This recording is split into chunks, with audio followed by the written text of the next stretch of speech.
Hi guys, I'm Saumya and I'm back again with another video. I hope you're all doing well. So I make a lot of bookish content on this channel. So if you are a book lover and a reader, then do subscribe to my channel and don't forget to click on the bell icon.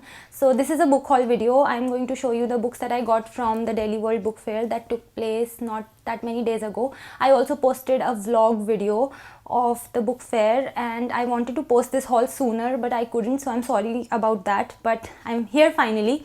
Also, I'm very excited to show you all these books. I made 2 trips to the book fair, so that's why I kind of got a few books in the first trip and the other few books in the second trip. I got 10 books in total. Let me know if you visited the book fair and which all books did you buy. So let's get started with the video. The first book is Fahrenheit 451 by Ray Bradbury. So I have known about this book for quite a while. So this is a dystopian novel, and in this story the protagonist is called Guy Montag and he is a fireman and his job is to destroy books. His job is to burn books. So this is a dystopian novel taking place in a world where literature is banned.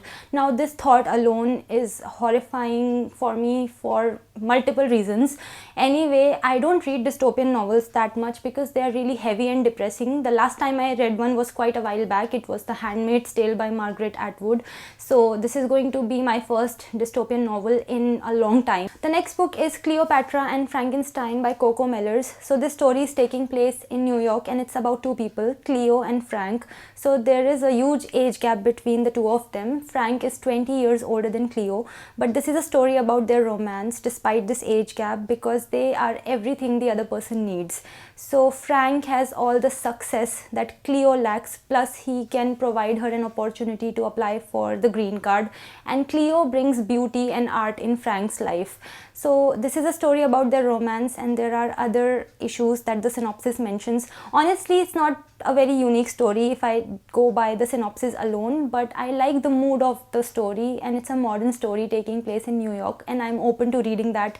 Plus I've been hearing a lot about this book, so I decided to get it. The next book is How to Kill Your Family by Bella Mackie. So I must say that the title of this book is quite disturbing and for a reader like me it's not exactly appealing, but I still want to read this book because I am intrigued by the protagonist of the story. Her name is Grace and she has lost everything and she will do anything to get revenge. So I really want to read about a female anti-hero. The next book is Almond by Won Pyong-son. So this is my attempt at exploring Korean literature. So this is a story about a boy named Yoon-jae who has a brain condition because of which he is not able to feel anger or fear, but he is protected by his mother and grandmother. But one day something terrible happens and he is left all alone and he becomes isolated. So eventually in the story another teenager joins Yoon-jae's school. His name is Gon and he's a troubled teenager, and Yoon-jae and Gon form a bond with each other, and eventually in the course of the story Gon finds that his life is at risk and now Yoon-jae has to step out of his comfort zone and, as the synopsis says, become the hero of his own story. This book kind of reminds me of The Curious Incident of the Dog in the Night Time by Mark Herron. I read that book several years ago, but that was a book about mental health and this one seems to be about mental health too. That's not that difficult to guess. Next book is How to Stop Time by Matt Haig. After reading The Midnight Library by Matt Haig, I wanted to discover more books by him, so I decided to go for this one.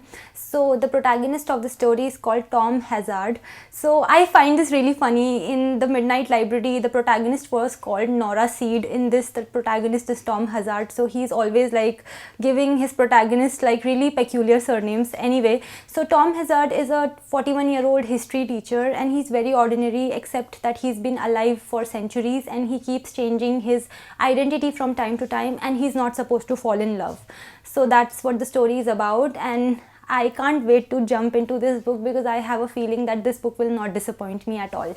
The next book is Paper Moon by Rehana Munir. So the reason that I decided to go for this book was the synopsis because it seems very dreamy to me. So this is a story about a girl named Fiza who is fresh out of college and her estranged father has passed away, but he has left her a sum of money and he wants her to open a bookshop with this money. So her life changes overnight and now she has a bookstore to run where she has her staff to deal with, she has patrons to deal with, she has people who are wooing her.